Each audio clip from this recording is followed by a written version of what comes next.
Bismillahirrahmanirrahim. Alhamdulillahirabbil alamin. Allahumma shalli wa sallim ala sayidina Muhammadin miftahi babi rahmatillah adada ma fi ilmillah salatan wa salaman daimaini bidawami mulkillah wa ala alihi wa sahbihi.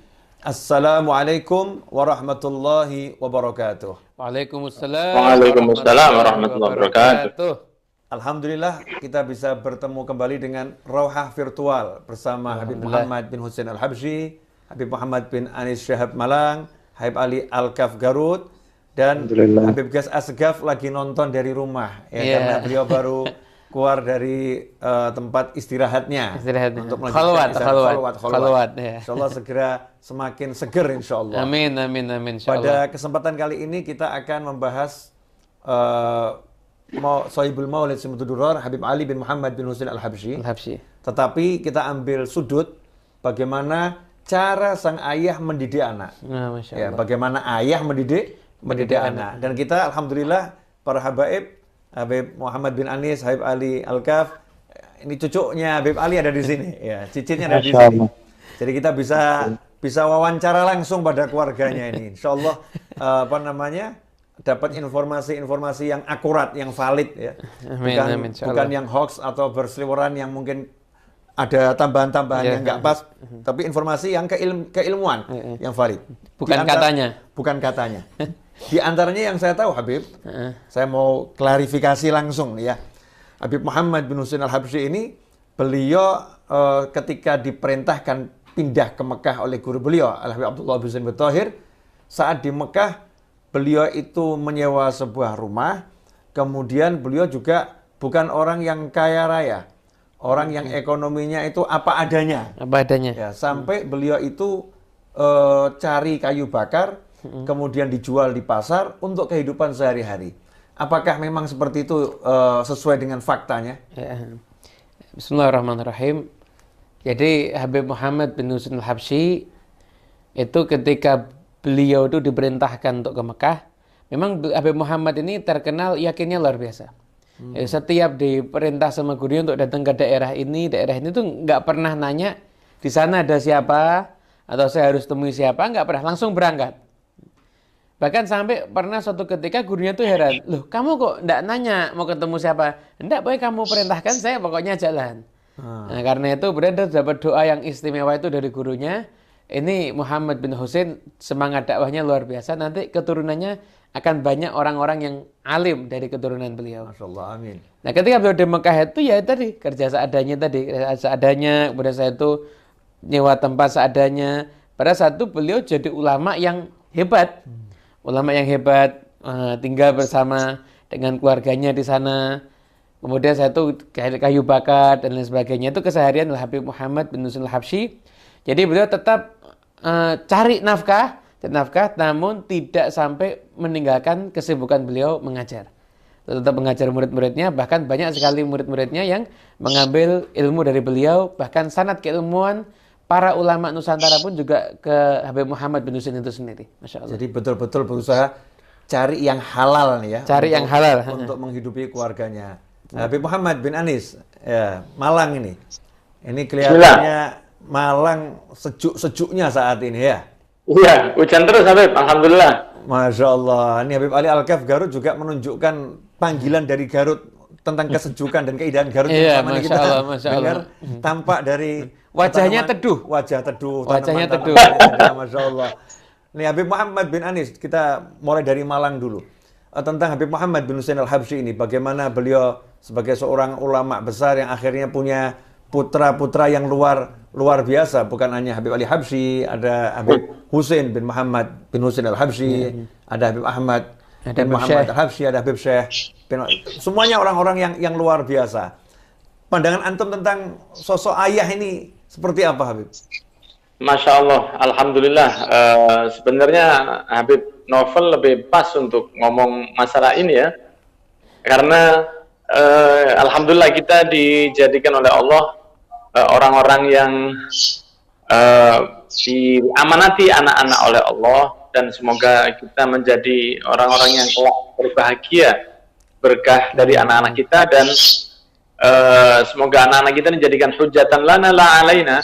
Amin. Kita melihat bagaimana Muhammad bin Husain Al-Habsyi dalam manaqibnya yang menunjukkan himmah beliau dalam menjaga anak-anaknya. Saya rasa nanti mungkin Habib Muhammad Al-Habsyi menceritakan lebih jelas lagi.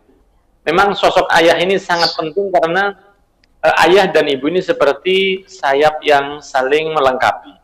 Tidak akan bisa maksimal seorang anak tumbuh dijaga oleh ibunya saja atau tumbuh hanya dijaga oleh ayahnya saja. Karena sifat ayah itu ada sifat pelindung, ada sifat pendidikan yang lebih jeli dari ibu. Biasanya untuk masalah agama sampai seperti itu. Karena seorang laki-laki biasanya tumbuh dan tahu bagaimana dengan orang-orang yang ada di kanan kirinya, sedangkan ibu lebih mengedepankan rasa sayangnya saja.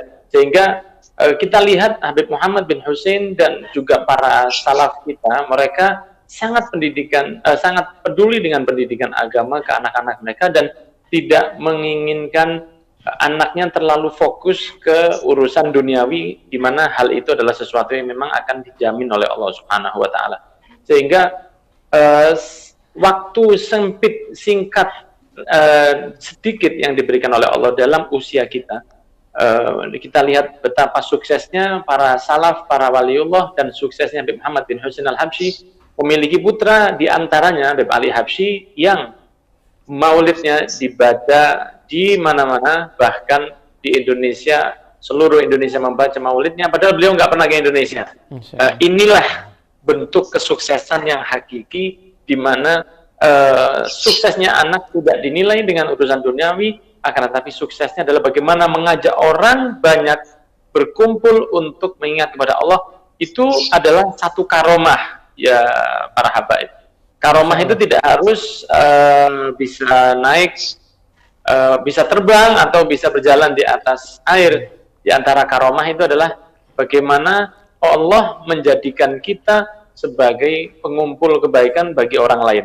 Dan kita melihat dengan mata kepala sendiri, Habib Muhammad bin Husain Al-Habsyi adalah satu orang yang sangat-sangat sukses dalam hal ini. Tentu saja enggak dengan cara dibiarkan saja anaknya, tapi dengan pendidikan per hari, per menit, per detik, perhatian, doa, dan pasti banyak jerih payah yang beliau lakukan, sehingga wajib bagi kita untuk meniru. Walaupun 10% dari yang telah dilakukan Habib Muhammad bin Husain Al-Habsyi itu akan memberi kesuksesan kepada kita, sehingga tidaklah seorang ayah muslim dikatakan sukses jika dia bisa memberi banyak harta ke anaknya. Tapi seorang ayah yang sukses adalah yang bisa membuat anaknya semakin dekat kepada Allah Subhanahu wa taala, sebagaimana Habib Muhammad bin Husain Al-Habsyi. Insyaallah seperti itu Habib. Masya Allah. Iya, ini Habib Muhammad bin Anis ini anaknya 4. Masya Allah. Dia sudah punya 4 anak, Masya Allah. Masih muda tapi anak sudah 4. Yang paling besar usianya 16 tahun. 16 tahun. Saya sempat interogasi beliau. Ya, Masya Allah. Pernah dibawa ke rumah? Oh, pernah dibawa ke Alhamdulillah, rumah. betul ya. Belum pernah. Alhamdulillah, tabarukan. Tabarukan dengan cucunya Habib Muhammad. Baik. Tabarukan dengan cucunya Habib Ali Habsyi. Masya Allah. Nah, Habib Ali Al-Kaf, namanya, anak pernah baca bareng Habib Muhammad ini, kalau Habib Muhammad bin Husain itu walaupun tinggal di Mekah, di Mekah, jadi saat Habib Ali Habsyi umur 7 tahun, itu kan Habib Muhammad pindah ke Mekah. Habib Ali umur 17 tahun, jadi 10 tahun kemudian meminta anaknya untuk berangkat ke Mekah. Jadi Habib Ali ini diminta ayahnya berangkat ke Mekah umur 17 tahun, dan kurang lebih akhirnya nyampe di sana sekitar umur 19 tahun baru bisa berangkat atau tinggal di sana sampai umur 19 tahun. 2 tahun saja kumpul sama ayahnya, yang saya baca ya. Hanya 2 tahun kumpul dengan ayah Habib Ali, Habib Muhammad. Habib Ali sang anak kumpul dengan ayahnya, itu hanya 2 tahun. 2 tahun di Mekah itu ada satu hal yang menarik, sampai Habib Muhammad itu mengatakan pada Habib Ali, kamu jangan keluar sholat di Masjidil Haram tanpa dampinganku. Jadi mau berangkat sendiri di Masjidil Haram untuk sholat berjamaah di sana, itu ayahnya yang merupakan mufti Mekah. Jadi Habib Muhammad ini kan mufti Mekah, mufti Haramain. Mufti Haramain, Mekah dan Madinah.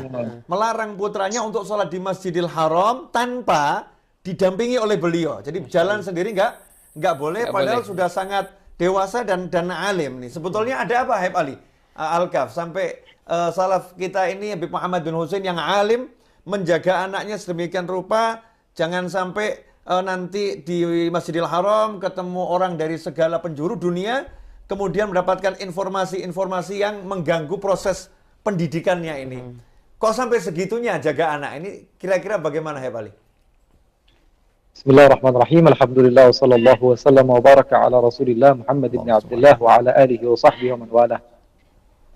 Sebenarnya jawabannya sudah dijawab oleh Habibana Habib Naufal tadi, supaya tidak bercampur informasi dari luar atau adwal balidi ilal jalidi sari'atun kal jamri yudha'u fir ramadi fatakhmudu. Katanya kan menularnya keburukan itu terkadang dengan lingkungan. Oleh karena itu walaupun al-ardul muqaddasa la yuqaddisu ahada, walaupun tempat yang suci sekalipun, keluar dari tempat tersebut Abu Jahal dan Abu Lahab dan Uqbah bin Abi Mu'ayth dan semisalnya.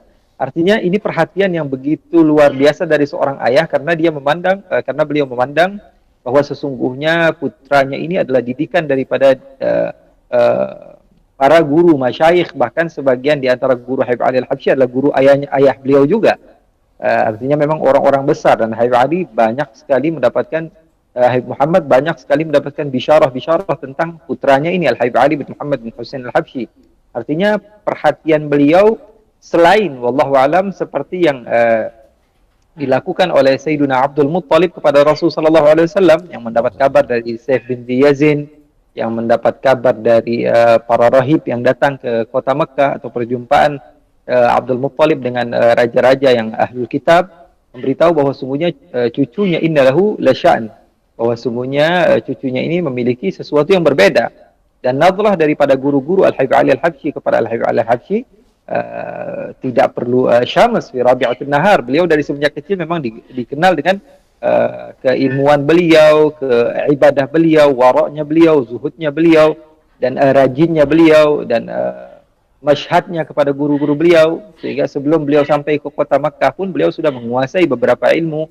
Terlebih beliau adalah salah satu di antara alumni ibunda beliau, Syarifah Alawiyah Al-Jufri, yang begitu alimah, yang begitu terdidik, dan saya kira ya seperti yang Habib Naufal katakan tadi, bahwa perlu kepada pendidikan anak itu diperhatikan dengan benar begitu, bukan main nitip-nitip aja di pondok, dilupain begitu. Yang penting saya sudah bayaran, saya titipkan anak saya yang penting harus jadi. Makanya guru saya Habib Naufal Al-Kaf sering bilang, rukun penuntut ilmu itu ada 3, guru, murid, dan wali murid. Kalau misalnya muridnya semangat, gurunya semangat, tapi orang tua di rumah tidak semangat, tidak sabar, selalu izin dan semisalnya, maka muridnya tidak akan pernah jadi. Makanya tiga hal ini menjadi rukun yang menentukan nasib seorang anak untuk supaya bisa sukses.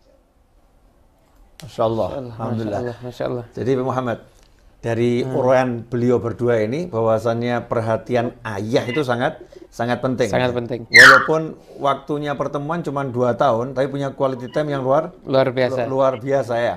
Sampai mau keluar ke masjid saja harus didampingi sama ayahnya, khawatir anaknya nanti lihat hal-hal yang nggak layak untuk dilihat, sehingga meniru atau menjadi tanda tanya, mengacaukan keyakinannya dan lain sebagainya. Kata Habib Ali di dalam Majmu' Wasaya wal Ijazat, dia mengatakan bahwa saya memanfaatkan waktu kumpul sama ayah saya itu, saya menghatamkan banyak sekali kitab langsung dengan ayah saya. Masya Allah, jadi belajar langsung dari ayah. Belajar langsung dari ayahnya. Sementara ayahnya Mufti Haramain. Mufti Haramain. Mufti Haramain. Jadi kan ada kebanggaan tersendiri bagi anak. Misalkan saya hatam kitab Mutamimah dengan ayah saya, hatam kitab Fathul Qorib dengan ayah saya, hatam kitab Fathul Mu'in dengan ayah saya. Itu kan satu nilai yang tersendiri. Nah, jadi langsung gurunya adalah ayahnya. Ayah saya. Nah, kemudian juga makanya Habib Ali Al-Habsyi berbangga Habib Naufal ya.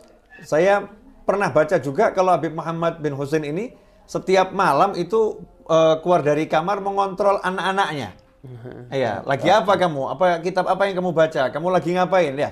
Dikontrol betul nih, anaknya lagi belajar apa. Dan yang menarik, bukan cuman lagi belajar, kalau anaknya lagi bermain, Habib Muhammad bin Husain ini juga ikut bermain. Ikut bermain. Ya, ikut bermain, berlari-lari bersama anaknya Mufti, ayah mau bermain-main sama anaknya umur 17 tahun, 18 tahun, berlari-lari pun dilayani tengah malam.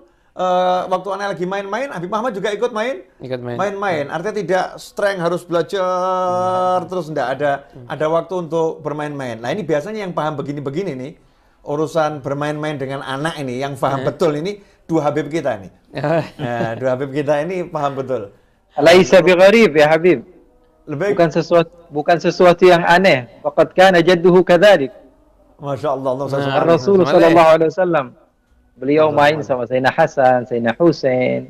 Beliau juga Sayyidina Rasul sallallahu alaihi wasallam ada riwayat berlari dengan Sayyidatuna Aisyah bersama istrinya Sayyidatuna Safiyah. Rasul sallallahu alaihi wasallam bahkan pernah sedang sholat Sayyidina Husain mendatangi Rasul sallallahu alaihi wasallam di atas pundak Rasul sallallahu alaihi wasallam, sehingga Rasulullah memperlambat sujudnya, sehingga sebagian sahabat selepas salam Rasulullah tanya, kalian pasti kebingungan kenapa saya memanjangkan sujud saya. Iya ya Rasulullah. Sebagian mengatakan kami kira bahkan engkau sudah tidak ada ya Rasulullah. Sebagian lagi mengira bahwa Rasulullah SAW mendapatkan wahyu. Kata Rasulullah, tidak. Saya didatangi oleh Husain dan saya tidak mengangkat kepala saya sebelum dia puas. Masya Allah. Allahumma. Jadi dalam sholat pun memberikan kesempatan cucunya bermain. Rasulullah SAW ya. Rasulullah SAW sampai-sampai juga Rasulullah memiliki cucu namanya Umamah. Ada Rasulullah SAW memiliki cucu dari anak perempuannya yang bernama Zainab, ada namanya Umamah dan Ali. Zainab menikah dengan Abul As bin Rabi, memiliki putra dan putri bernama Umamah dan Ali. Umamah ini yang di dalam riwayat sahih dikatakan bahwa Rasulullah SAW menggendong beliau kalau sedang sholat, sampai-sampai Rasulullah SAW membawa beliau, meletakkan kemudian duduk, lalu dijadikan dalil oleh madhab Maliki bahwa boleh membawa anak di dalam sholat, mengangkat atau bergerak lebih daripada tiga gerakan. Salah satu ulama dari madhab Maliki pernah suatu saat di kota Makkah, dia kejatuhan imamahnya sampai ke bawah, kemudian dia ambil, dia pakai. Salah satu daripada pengikut madhab Syafi'i mengatakan, ini sudah berapa gerakan ini orang. Setelah salam dia katakan, lahamdul umamah athqal min lubsil imamah. Lahamdul umamah athqal min lubsil imamah. Katanya Rasulullah dulu bawa umamah lebih berat dibanding apa? Hanya sekedar menggunakan. Artinya Habib Muhammad bin Husain ini bukan sesuatu yang aneh begitu, karena beliau memang adalah orang yang mengikuti kakek beliau Rasulullah SAW. Makanya Habib Ali Al-Habsyi berbangga, musalsalatan anhum asanidu akhdhihim ila khairi mahmudin wa ashraf Muhammadi abun yatalaqqa an abihi wa hakadha fayalahu min aba kiramin wa ajdadi. Jadi mungkin Habib Muhammad bin Anis banyak nih bisa menambahkan tentang main-main nih. Ya, Habib Muhammad bin Anis. Ini pandangan antum tentang Habib Muhammad bin Husain. Masih mau Habib Muhammad bin Husain Al-Habsyi ini masih mau bermain dengan anaknya yang umurnya 17 tahun, lari-lari, mau beliau ini. Seperti dalam riwayat ya. Dan apa namanya, senang untuk melakukannya itu, dan menjadi memori untuk putra beliau Habib Ali. Bahkan ketika Habib Ali sakit, ya lagi rebahan, manggil putrinya Habibah Khadijah, kemudian menceritakan, dulu ayahmu ini begini, dulu ayahmu begini, termasuk dulu ayahmu ini ketika belajar di Mekah dengan kakekmu, di tengah malam kakekmu itu keluar, lihat apa yang kami baca. Kami ditanya lagi, baca kitab apa yang kamu kan. Kalau kami lagi main-main, ayah kami ikut main-main. Masya Allah, iya. Nah, ini pandangan antum dari sisi kejiwaan. Ana lihat antum memang ahli jiwa, Habib Muhammad. Masya Allah. Soalnya di Lawang ada rumah sakit jiwa, Habib. Oh, Masya Allah. Di mana-mana ada, Habib. Di mana-mana ada. Masya Allah. Akhirnya, pandangan antum tentang anak diajak bermain. Kalau sekarang ini kan kena daring ini, banyak orang tua yang akhirnya marah-marah terus sama anaknya ini. Anaknya suruh belajar, suruh pintar, suruh dapat ranking, suruh ini ya. Tapi nggak ada yang ngajak main, anak kelihatannya ini kurang ngajak main. Karena berlibur juga agak susah kan masa pandemik begini. Iya. Padahal satu hadis dari Nabi Muhammad SAW, mohon maaf kalau saya ulang mungkin karena tadi sempat putus ya beberapa menit, saya baru kembali dan semoga belum disampaikan Habib Ali Al-Kaf, karena satu hadis dari Nabi Muhammad, beliau bersabda, man lahu sobiyun falyatasobalah.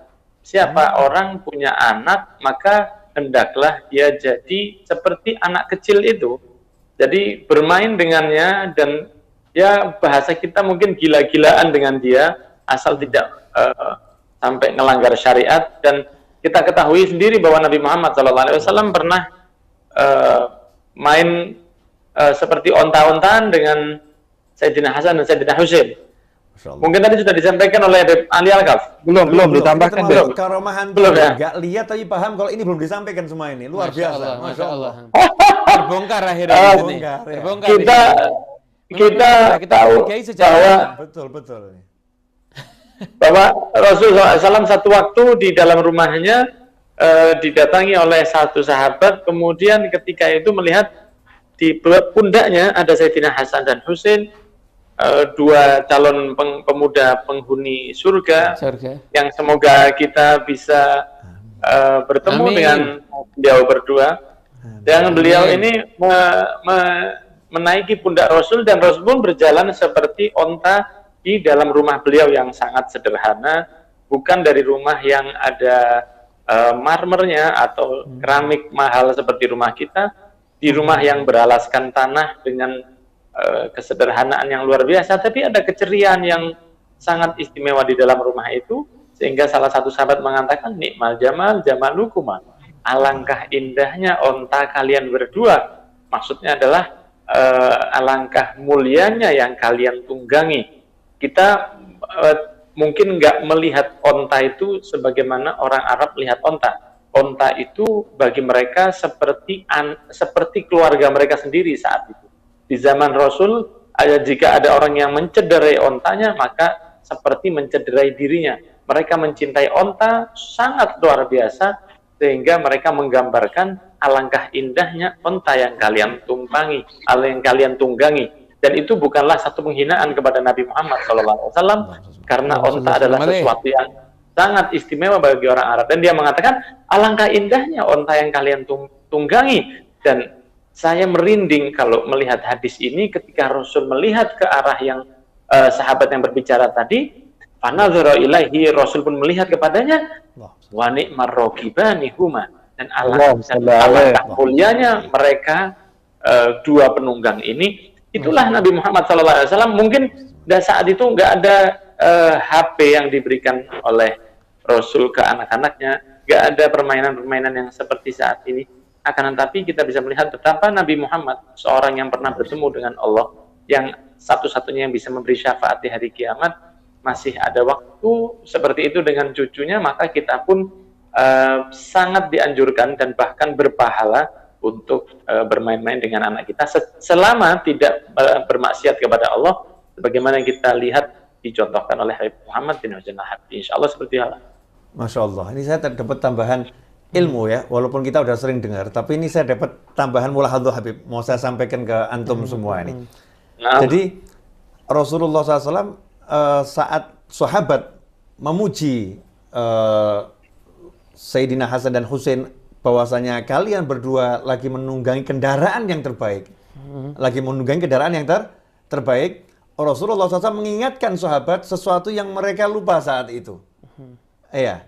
Rasulullah mengingatkan sahabat sesuatu yang mereka lupa saat itu. Langsung Rasul menoleh ke arah sahabat dan berkata, sesungguhnya penunggang yang terbaik adalah kalian berdua. Memang aku kendaraannya terbaik, tapi penunggang yang terbaik adalah kalian berdua. Rasul mengajak umatnya untuk melihat ini yang lagi menunggangin aku ini adalah dua manusia yang terbaik. Jadi Rasul nggak mau cuma sahabat lihat dirinya, tapi jadi sahabat juga lihat keluarga Nabi Muhammad sallallahu alaihi wasallam. Dan ada tambahan Habib. Rasulullah mengalihkan, dan sebaik-baik penunggang adalah kalian berdua. Ada tambahan Habib. Nah, ini kita akan sedikit naik obrolannya. Ini mau ada novel. Lebih. Ada tambahan lagi ya, Habib? Ada tambahan. Habib, fadhol. Dan yang sahabat itu yang diriwayatkan adalah Sayyidina Abu Bakar As-Siddiq. Jadi seakan-akan ada pesan kepada khalifah pertama untuk memuliakan mereka. Masya Allah, ajib. Subhanallah, Masya Allah. Ini nikmatnya kalau kita kumpul bareng. Berarti cinta sama kakek harus cinta sama cucunya. Harus cinta sama cucunya. Rasulullah mengingatkan seperti itu ya. Nah, ini kita naikkan sedikit nih obrolan ini. Masih di Habib Muhammad bin Husain Al-Habsyi, ayahanda Habib Ali Habsyi. Bahwasanya Habib Muhammad ini mungkin karena kita fokus pada Habib Ali Habsyi, kita lupa kalau Habib Muhammad ini punya putra yang luar biasa, Habib Hussein. Habib Hussein bin Kakaknya Habib Muhammad Ali. bin Husain Al-Habsyi. Habib Hussein, ya. Habib Hussein bin Muhammad bin Husain Al-Habsyi, Al-Habsyi, betul. yang menjadi mufti juga, meneruskan ayahnya, yang menjadi mufti Haramain, Mekah dan Madinah. Habib Hussein bin Muhammad bin Husain Al-Habsyi ini juga punya keilmuan yang luar biasa. Dan juga kita mungkin lupa, Habib Muhammad ini juga punya menantu. Ya, menantunya adalah Habib Alwi bin Ahmad As-Segaf. Ya. Beliau berdua ini adalah ulama-ulama yang menjadi panutan ulama-ulama Nusantara. Yang menjadi panutan ulama-ulama di Negara Kesatuan Republik Indonesia. Nanti insya Allah Habib Muhammad akan bacakan ini ya, bacakan pemirsa tulisan Syekh Yasin Al-Faddani, Syekh Yasin Padang ya, Al-Faddani, yang menjadi tempat rujukannya para ulama ahli sanad. Ya, beliau ini orang yang luar biasa. Syekh Yasin Al-Faddani menjelaskan dalam bukunya Tasniful Asma. Tasniful Asma, di situ dijelaskan bahwasannya dua ulama besar pelita Nusantara, yaitu Syekh Hashim, pendiri Nahdlatul Ulama, ya, Mbah Hashim Asy'ari, kalau kita panggil biasanya Mbah Hashim Asy'ari, Muhammad Hashim, guru kita semua, dan juga Syekh Khalil Al-Bangkalani. Al-Bangkalani. Jadi kita biasa manggilnya kan Mbah Hashim Asy'ari gitu kita. Kalau kita di masyarakat gitu lebih mudah begitu. Kemudian Mbah Khalil Al-Bangkalani. Beliau berdua ini adalah orang-orang yang luar biasa, yang ternyata beliau berdua selama di Mekah 6 tahun itu berguru kepada Al-Habib Hussein bin Muhammad bin Husain Al-Habsyi, yang merupakan putra Habib Muhammad bin Husain Al-Habsyi, dan berguru juga kepada Al-Habib Alwi bin Ahmad As-Segaf, yang merupakan pengarang kitab syarah Fathul Mu'in, Tarsyihul Mustafidin.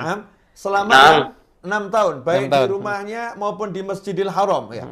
Keduanya belajar kepada dua Habib tersebut. Nah ini silakan dibacakan Habib Muhammad, biar pemirsa tahu bahwasannya yang kita sampaikan ini semua berlandaskan data-data ilmiah, fakta. Nah, jadi dalam kitab Tasniful Asma karya Syekh Yasin bin Isa Al-Faddani di halaman 704, di situ tertulis kama annahu lazama as-sayyid Alawi. Ini ketika babnya apa tuh, Bib? Atasnya. Ini huruf H. Jadi kan Tasniful Asma ini daftar gurunya Syekh Yasin. Orang-orang yang Syekh Yasin ngambil sanad kepada beliau. Syekh Yasin Al-Faddani kan mendapatkan gelar Musnidud Dunya di masanya. Masya Allah. Di pemegang sanad di dunia terbanyak saat itu ya beliau. Jadi karyanya banyak sekali, Beb. Beliau itu ada satu karyanya fenomenal, Beb. Judulnya Al-Arba'in Al-Buldaniyah. Jadi 40 hadis dari 40 matan yang berbeda, dari sanad ilmu yang berbeda. Ada yang ulama dari daerah yang berbeda, ada yang dari Yaman, ada yang dari Nusantara, dari mana-mana. 40 daerah yang berbeda, sanad hadisnya beliau ambil semuanya. Dan dapat hadis juga itu. Nah, di sini beliau punya kitab Tasniful Asma. Di sini beliau menceritakan biografi atau tarjamah dari Mbah Hashim Asy'ari. Disebutkan kama annahu lazama as-sayyid Alawi bin Ahmad As-Saqaf naqib Sadah. Itu berarti yang ngurus Sadah itu ada di sana. Wa Sayyid Husain bin Muhammad Al-Habsyi Al-Mufti. Qara'a alaihima fil haram syarif wa fi manzilaihima. Jadi belajar baik di Masjidil Haram ataupun di rumah keduanya. Jadi Mbah Hashim Asy'ari itu belajar sanad beliau itu sampai ke Habib Husain bin Muhammad Al-Habsyi dan Habib Alawi bin Ahmad As-Segaf, penulis dari kitab Tarsyihul Mustafidin, Syarah Fathul Mu'in. Ada juga keterangan di Muqaddimah bagian depan dari kitab Fawaidul Janiyah karya Syekh Yasin bin Isa Al-Faddani. Itu kan kitab tentang qawaid fikih. Di situ beliau menyatakan sanad ilmu qawaid fikihnya dari Habib Husain bin Muhammad Al-Habsyi dan dari ayahnya Habib Muhammad bin Husain Al-Habsyi. Masyaallah. Ada juga di Muqaddimah Hasyiah At-Tirmizi. Jadi ada kitab Muqaddimah Hadramiyah, itu matanya, syarahnya Minhajul Qawim dari Ibn Hajar. Itu dihasyiahi sama Syekh Mahfud At-Tirmizi. Di bagian muqaddimahnya di antara guru-gurunya adalah Habib Husain bin Muhammad bin Husain Al-Habsyi. Jadi Syekh Mahfud At-Tirmizi juga nyebut ya? Juga nyebut. Nih, di muqaddimah Hasyiah At-Tirmizi. Jadi sanadnya. Jadi sebenarnya kalau kita lihat, jadi sanadnya Habib sama Kiai ini ya satu. Nyambung. Jadi nggak bisa terpisahkan. Sehingga ketika para habaib datang ke Indonesia, mereka datang ya akrab. Ya akrab ketika hall Solo, hallnya Habib Ali bin Muhammad Al-Habsyi diadakan, ya para kiai seperti gayung yang bersambut. Ya, karena keluarga gurunya. Karena keluarga gurunya, sehingga nyambung terus hingga sampai sekarang ini. Masya Allah. Habib mungkin pernah dengar sesuatu Habib yang bisa disampaikan. Fadhol Habib. Ajib. Kok jadi diam semua Habib Ali Al-Kaf sama? Iya, saking ajibnya kalamnya tadi itu Habib. Saking ajibnya, perlu di-share nanti ini ya, bukan hanya di YouTube aja nanti, perlu di Facebook kan dan di Instagram kan juga. Kalau kita lihat dari kitabnya Syekh Yasin Al-Fadani ini, ternyata hubungan antara ulama-ulama Indonesia tempo dulu dengan ulama-ulama Mekah, ulama Hadramut ya, itu ada hubungan yang nggak bisa terpisahkan. Terputus. Bahkan di kitab ini ada Mbah Maksum Lasem, Habib Salim bin Jindan, Habib Abdul Qadir bil Faqih Darul Hadis.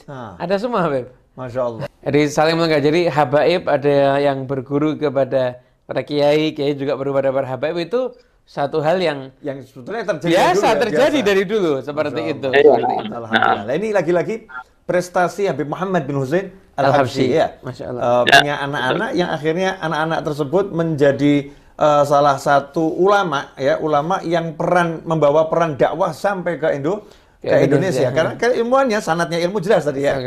Keilmuannya nyampe ke Indonesia. Lah ini saya juga tertarik, ternyata Habib Muhammad bin Husain Al-Habsyi dalam dakwah punya metode yang luar biasa, yang mungkin kita-kita ini yang hidup di zaman modern ya, jauh kalah. Karena saya pernah mendengar dan saya pernah membaca, bukan cuma membaca, tapi saya pernah mendengar langsung dari almarhum Habib Muhammad Anis, yang singkat biasanya orang panggil Habib Anis, kakek antum Habib ya. Habib Al-Habsyi. Itu Habib Muhammad. Akhirnya di Garut, Bib. Ya. Habib Muhammad. Akhirnya di Garut. Namanya ajib nyambung Habib Muhammad bin Anis. Mungkin dapat nama dari kakek antum Muhammad Anis. Habib Anis. Nah, Habib Anis. Akhirnya di Garut, Bib ya. Lahirnya di Garut. Lahirnya di Garut. Salah, betul. Nah, ini sama nih kisah. Lahirnya di Garut. Betul. Habib Anis ini lahir di Garut, ibunya wafat di Garut, Habah Khadijah binti Ali ya, Al-Qadri, dan dimakamkan di Garut. Nah, dimakamkan di Garut.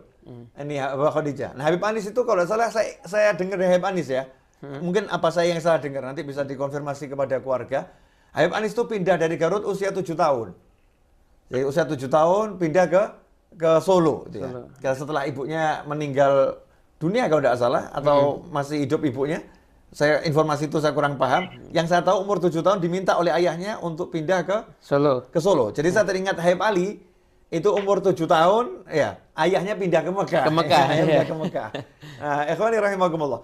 Nah, ini ternyata Habib Anis pernah menceritakan Habib Muhammad itu ketika dakwah di Mekah, dakwahnya kepada orang-orang yang di luar Mekah. Karena kalau di Mekah banyak ulama, di Mekah ini tempat kumpulnya ulama dakwah semua di sana. Nah, Habib Muhammad diperintahkan oleh Habib Abdullah bin Husain bin Thahir, gurunya, bersama Sayyid Ahmad Zaini Dahlan, ya untuk berdakwah di luar Mekah, di sekitar Mekah. Karena di sekitar Mekah itu di luar masih banyak orang-orang yang belum dapat ilmu, belum tersentuh. Tapi Habib Muhammad punya metode dakwah yang menakjubkan, subhanallah. Bagaimana itu? Karena yang didakwah ini rata-rata adalah petani. Yang tidak mungkin diajak untuk tinggalkan pekerjaanmu, ayo ngaji sama kita, cari ilmu, itu mengganggu pekerjaan mereka. Habib Muhammad punya ide yang sangat brilian. Beliau saat itu mengajak beberapa muridnya untuk pergi keluar dari kota Mekah, menghampiri perkebunan ya, orang-orang yang ada di luar Mekah, sambil membawa bawa teh yang sangat enak. Kemudian bawa makanan, kemudian Habib Muhammad ngomong kepada murid-muridnya, kalian silahkan jadi petani. Jadi petaninya dibilang kalian istirahat, yang cangkul biar murid saya, yang ngurusin kebun biar murid saya, kalian duduk minum teh bersama saya. Jadi duduk minum teh, makan, asyik gitu ya, nggak diajak pengajian nih, diajak minum, diajak ngobrol. Cuman ngobrolnya nih ilmu ya. Ngobrolnya ilmu. Tehnya bikinan orang Sewun lagi. Allahu Akbar. Bagi pemirsa yang belum pernah merasakan teh sewun ya, emang harus ke Hadramut dulu ya, atau suatu saat ke tempatnya kakeknya Habib Muhammad ya, di Masjid Riyadh Solo tuh. Sekarang lagi hall ditiadakan. Nanti kalau udah pandeminya selesai, udah semuanya enak, main ke Masjid Riyadh, itu setiap siang ada pengajian. Selain hari Jumat sama hari Ahad. Nah, itu ada pengajian di sana di antara jam 12 sampai jam 1. Di situ minumnya setengah 12 sampai setengah 1. Setengah 12 sampai setengah 1 minumnya teh ya. Tehnya sama Oke. kacang doneknya luar biasa. Dengan minuman yang enak, makanan yang enak, dikasih omongan yang enak. Ya akhirnya senang tuh masyarakat. Sampai suatu ketika kemudian Habib Muhammad nih lihat kok petani-petani yang ngomong, kami pengen belajar lebih jauh. Tidak cuma di waktu ini, waktu kerja. Malam ada tidak pengajian? Oh ada. Akhirnya petaninya itu malam mau berangkat ngaji ke Habib Muhammad bin Husain Al-Habsyi. Nah suatu ketika sampai pernah terjadi, entah itu waktu di Hadramut atau di Mekah, pernah terjadi karena metode ini diterapkan di setiap kali beliau dakwah, terapkan metode ini. Terjadi orang-orang yang biasa hadir ini, petani-petani ini, nggak kelihatan. Habib Muhammad menghentikan pengajian, ngomong sama muridnya, nah ini kok petani-petani yang pada nggak ada kemana? Muridnya jawab, mereka punya adat, kalau di bulan ini mereka berburu. Nah mereka berburu, kemudian mereka ada pesta hasil buruan. Sehingga mereka lagi pesta ini, hasil buruannya, mereka ada adat istiadatnya dengan nyanyi-nyanyi yang halal ya. Nyanyi-nyanyi yang halal. Samar ya, tarian yang halal, laki-laki semua ini. Tarian yang halal, mereka joget-joget yang halal ya, halal. Mereka sehingga nggak hadir pengajian. Habib Muhammad ngomong, nah mereka biasanya senang hadir bersama kita, maka kita juga harus senang hadir bersama mereka. Karena kegiatannya nggak halal. Ya. Maka Habib Muhammad ngajak muridnya untuk berangkat ke tempatnya petani tadi. Petaninya langsung menghentikan semua tariannya. Ya tariannya, nyanyinya dihentikan semua karena gurunya datang. Habib Muhammad mengatakan, lanjutkan. Beliau duduk. Ya beliau duduk, melihat mereka bersenang-senang, mereka makan dilihat. Selama itu halal ya, halal nggak ngelanggar syariat. Selesai acara, petani-petani tadi ngomong, Habib, lah karena antum sudah di sini, tolong dikasih pengajian seperti biasanya. Akhirnya pengajiannya istiqomah, jalan seperti itu. Padahal itu sudah larut malam itu. Sudah larut malam. Masya Allah. Ini kita pengen dengar nih pandangan dua Habib kita ini. Masya Allah. Tentang kakeknya Habib Muhammad, tentang kakek gurunya Mbah Hasyim Asy'ari. Ya. Tadi ini kakek gurunya Mbah Hasyim Asy'ari ini. Tentang kakek gurunya Mbah Khalil Al-Bangkalani, kakek gurunya Syekh Yasin Al-Fadani, kakek gurunya Syekh Mahfud At-Tarmasi. Ini loh habaib ya seperti ini nih. Mungkin jangan mandang para habaib dari kami-kami ini. Kalau kami-kami ini ya Masya Allah masih kotornya luar biasa, jauh. Nah, ini kakek-kakek gurunya Mbah Hasyim ini nih habib yang memang kualitasnya mutiara, intan, berlian, emas yang luar biasa. Jadi kita malu kalau dengar kisah seperti ini. Habib Muhammad, fadhol, bin Anis. Iya.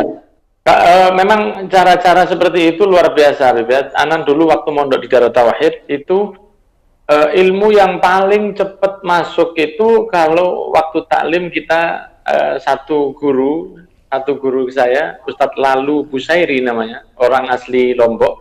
Kalau waktu beliau yang memberi kajian, waktu taklimnya beliau, selain cara penyampaiannya yang memang enak, tapi di kelas itu kita diperbolehkan bawa minuman ketika taklim. Waktu masih mondok, sehingga banyak anak-anak yang datang bawa termos, bawa galon, dan lain sebagainya. Dan subhanallah, justru dengan taklim suasana yang seperti itu, karena hati kita dalam keadaan yang senang, maka masuknya ilmu itu subhanallah lebih mudah, sehingga sampai saat ini pun saya setelah kurang lebih 24 tahun atau 21 tahun keluar dari pondok, tapi itu diantara momen-momen yang saya ingat, yaitu taklim seperti yang dilakukan Habib Muhammad tadi, dengan ada minuman, dengan cara penyampaian yang baik. Karena bagaimanapun juga di zaman seperti ini, di zaman kita di era yang milenial atau kolonial atau wallahu alam, saat ini memang sering orang yang datang ke kajian kita itu mereka membawa masalah yang ada di dalam kehidupan mereka. Ada yang bermasalah dengan ekonominya, ada yang bermasalah dengan rumah tangganya, ada yang bermasalah dengan tetangganya, dan masalah yang lain. Maunya mereka, masih sempatnya mereka datang ke tempat kajian, itu adalah salah satu bentuk cahaya yang masih ada di dalam hati mereka. Maka cahaya yang ada di dalam hati mereka itu tidaklah dikobarkan dengan cara hanya monoton dengan kajian saja, tapi kita lihat gimana cara kakek-kakek kita, para ayah kita, para habaib kita. Di setiap kajian kita tahu di Haul Solo pagi itu ada kopi, dan kalau kita masuk ke dalam dan ada roti kaak yang legendaris sekali. Kita tahu bahwa kita bisa beli di luar, ya, kita bisa beli itu di luar hall, tapi ketika duduk mendengarkan kajian, mendapatkan makanan seperti itu, wallahu a'lam, pasti ada sir, ada rahasia, sesuatu yang istimewa, sehingga membuat hati kita itu lebih indah. Makanya di setiap kajian saya, hampir semua, itu saya meniru dengan yang dilakukan oleh orang-orang yang ada di Hadramaut, yaitu ketika taklim mereka membagikan kopi ke hadirin, dan itu momen yang membuat mereka sempat istirahat sebentar dari mungkin penatnya mereka mendengarkan kajian, tapi bisa diistirahatkan dengan kopi tersebut. Dan tidak hanya Habib Muhammad bin Husin saja, banyak juga para habaib kita yang menurunkan standar mereka sebagai seorang alim, sebagai seorang mufti, sebagai seorang yang luar biasa, menurunkan martabat mereka agar supaya tujuan dakwanya disampaikan. Ketika dulu kita tahu ada seorang, saya lupa entah itu Al-Mutanabbi atau siapa yang mengatakan alaina naqtal qawafi min ma'adiniha. Itu siapa? Mutanabbi yang mengatakan? Siapa Ibu Ali? Yaqulul ba'd. Siapa? Yaqulul ba'd. Yaqulul ba'dhum alaina naqtal qawafi min ma'adiniha wa ma alayya illam yafhamil baqar. Saya akan membuat satu syair atau sastra bahasa yang sangat tinggi, dan jangan salahkan saya jika sapi-sapi itu nggak paham. Ini adalah salah satu bentuk arogansi menurut saya, sesuatu yang arogan dari seorang yang berilmu, yang menganggap orang-orang yang tidak paham itu direndahkan seperti sapi yang nggak paham. Dan salah satu habaib kita, wallahu a'lam, Habib Abdullah bin Husin bin Thauhir mungkin, yang mengatakan tarabtu naqtal qawafi min ma'adiniha li'anna li gharadun an yafhamal bagur. Saya tinggalkan itu berindah-indahan, bahasanya itu, ya Allah, birokrasi yang berlebihan di dalam taklim, di dalam ilmu, karena saya ingin sapi-sapi itu jadi paham. Luar biasa pengajaran dari para habaib kita dalam bagaimana caranya kita untuk bisa menjadikan orang-orang yang mengaji ini seperti tamu, dan kita diajarkan oleh ayah kita, oleh kakek kita, bahwa sebenarnya yang butuh dari kajian itu adalah kita ke mereka. Jadikan kita yang butuh ke mereka, bukan kita menjadikan di bawah alam sadar kita, kalian yang butuh kepada saya.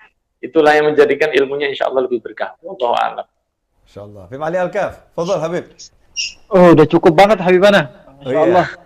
Udah diborong semua sama Habib Muhammad bin Anis. Kita terlalu kurang. Masya Allah. Iya, Habib Muhammad bin Husain Al-Habsyi, beliau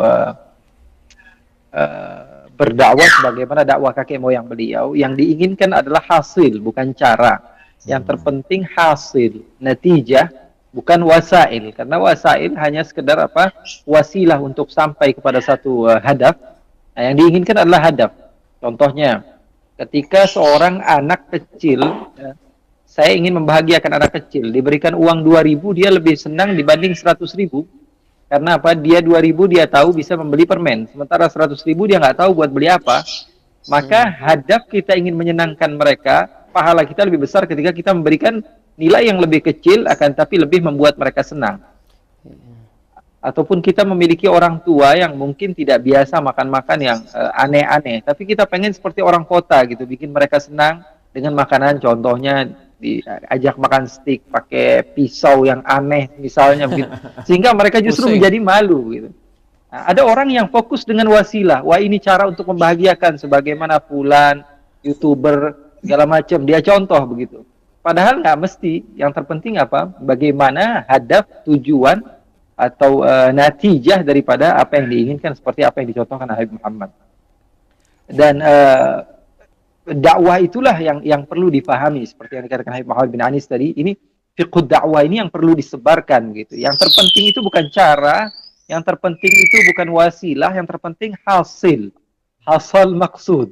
Apa yang kita inginkan itu sampai manfaat kepada orang lain. Jadi itu yang didapatkan oleh mereka para salafus saleh, yang mereka dapatkan dari guru-guru mereka. Tadi antum juga menyinggung kedekatan para ulama kita dengan para ulama-ulama yang ada di Nusantara misalnya, para habaib. Karena mereka selain mereka memiliki nasab yang mulia, mereka memiliki ilmuwan yang tinggi. Bagaimana tidak Syekh At-Turmusi atau Syekh Fadani, ma'adrak, Syekh Hashim Asy'ari melihat orang-orang yang mereka agungkan. Contohnya seperti Sayyid Ahmad Zaini Dahlan menangis ketika ketinggalan rombongan Habib Abu Bakar bin Abdullah bin Talib Al-Attas. Kalau kita baca murasalatnya, surat dari Habib Sayyid Ahmad Zaini Dahlan yang menghambakan dirinya kepada Al-Habib Abu Bakar bin Abdullah bin Talib Al-Attas, guru Habib Ali Al-Habsyi. Artinya mereka tahu ini sosok panutan saya, orang yang paling utama di hati saya, sekelas Sayyid Ahmad Zaini Dahlan menganggap ini adalah orang yang paling penting bagi mereka. Sekelas Syekh Yusuf bin Ismail An-Nabhani, ulama Syam yang terkenal pada masanya, pengarang Jami' Karamatil Auliya atau Afdhalus Salawat, yang menjadi kebanggaan ulama-ulama Nusantara, kitabnya di mana-mana. Salah satu kakek saya juga, Al-Habib Ahmad bin Hamid Al-Kaf, sempat berkhidmah kepada beliau sekitar 3 atau 4 bulan di kota Madinah Al-Munawwarah. Setelah pulang dari Sewun juga belajar dari Al-Habib Ali bin Muhammad bin Husain Al-Habsyi. Artinya sekelas Syekh Yusuf bin Ismail An-Nabhani menulis dalam kitabnya Jami' Karamatul Auliya keutamaan Al-Habib Ali Al-Habsyi walaupun beliau tidak sempat berjumpa dengan Al-Habib Ali Al-Habsyi, dan memuliakan Al-Habib Husain karena Al-Habib Husain pernah mendatangi mereka ke Palestina, mendatangi mereka ke negeri Syam, dan beliau berkata dalam kitab tersebut, saya mencium tangan beliau dan berbangga dengan penciuman saya kepada keluarga Nabi. Itu adalah da'bus salihin. Allah, alhamdulillah. Nah, sebagai penutup, karena nggak terasa ini sudah 1 jam kurang lebih kita bicara. Begitu Mas Rio, ya sudah 1 jam kita bicara. Nanti kalau hampir 1 jam, 50 menit sekian. Kalau kepanjangan, nanti yang enak pemirsa. Pemirsa nanti terlalu bahagia karena pulsanya habis, ya kan? Nggak terasa pulsanya habis nanti. Daripada ditunggu kapan selesainya, lebih baik ditunggu kapan roha lagi. Betul, ya, insyaallah. Nah, sebagai penutup, pemirsa dimanapun Anda berada, kita umat Islam ini lagi berduka karena beberapa ulama kita meninggal dunia. Di antaranya adalah Al-Habib Thahir bin Abdullah Al-Kaf, Tegal. Karena itu, mari kita bacakan Al-Fatihah teruntuk semua saudara kita umat Islam yang meninggal dunia, khususnya ulama-ulama kita yang barusan meninggal dunia, dan terkhusus Habib Thahir bin Abdullah Al-Kaf. Semoga beliau-beliau semua di alam barzah sana diletakkan rohnya bersama para nabi, para siddiqin, para syuhada, dan para sholihin. Diterima semua amal solehnya, dimaafkan segala kekurangannya, dan kita yang ditinggalkan diberi oleh Allah Ta'ala keberkahan dari keberkahan mereka, dipanjangkan umur kita semua dalam kesehatan, ketaatan, dalam keridhaan, kebahagiaan, dan kita semua bisa menyenangkan mereka semua, dan insya Allah kita meninggal kelak dengan husnil khatimah. Ala hadhiniyah wa ala ma nahibuna ali wa ila hadratin Nabi SAW. Al-Fatihah. A'udzu billahi minasyaitonir rajim. Bismillahirrahmanirrahim. Alhamdulillahi rabbil alamin. Maliki yaumiddin. Iyyaka na'budu wa iyyaka nasta'in. Ihdinas siratal mustaqim. Siratal ladzina an'amta 'alaihim. Ghairil maghdubi 'alaihim. Jazakumullah khair habaib. Insyaallah kita buat berikutnya dan berikutnya, pemirsa, mohon maaf atas segala kekurangan Habib Ali Al-Kaf, Habib Muhammad bin Anis, minta maaf atas segala kekurangan. Dan antum sudah nunggu lama-lama, tim kami tadi ada yang kesalahan teknis, mohon maaf, jazakumullah khairan. Insyaallah tidak bosan ya. Diundang dan duduk bersama kami. Dan saya pengen nanti insyaallah entah kapan-kapan saya sampai Muhammad tiba-tiba ada di studionya Habib Muhammad bin Anis. Di studionya Habib Ali Al-Kaf, kita mungkin bisa bareng ya. Bareng insyaallah. Amin. Virtual sambil kita merasakan apel Malang ya. Habib Muhammad bin Anis kita nggak diundang ke Solo nih kayaknya nih. Iya. Solo diundang pas tapi hall lagi ditiadakan. Nah, nanti setelah hall Ar-Raudhah, alhamdulillah kamar banyak. Banyak. Mau dipesankan apa yang harus dipesankan dulu akan kami siapkan untuk 2 Habib ini. Insyaallah. Insyaallah. Insyaallah ya. Insyaallah. Amin. Dan mudah-mudahan kajian ini manfaat. Pemirsa dimanapun Anda berada, saya minta sarannya, kritiknya, dia diberikan komentar di bawah. Saran dan kritik yang membangun, mudah-mudahan nanti akan bawa manfaat. Tujuan kita hanyalah untuk mencari manfaat dan menebarkan manfaat. Nggak ada tujuan yang lain. Mencari pertemanan dengan siapapun, menjalin ukhuwah, agar kita menjadi orang yang nanti di akhirat semakin besar kans untuk selamatnya karena banyak teman-teman yang manfaat. Jazakumullah khairan. Walafu minkum. Kami undur diri. Semoga berkah manfaat. Wassalamualaikum warahmatullahi wabarakatuh. Assalamualaikum warahmatullahi wabarakatuh. Waalaikumsalam warahmatullahi wabarakatuh.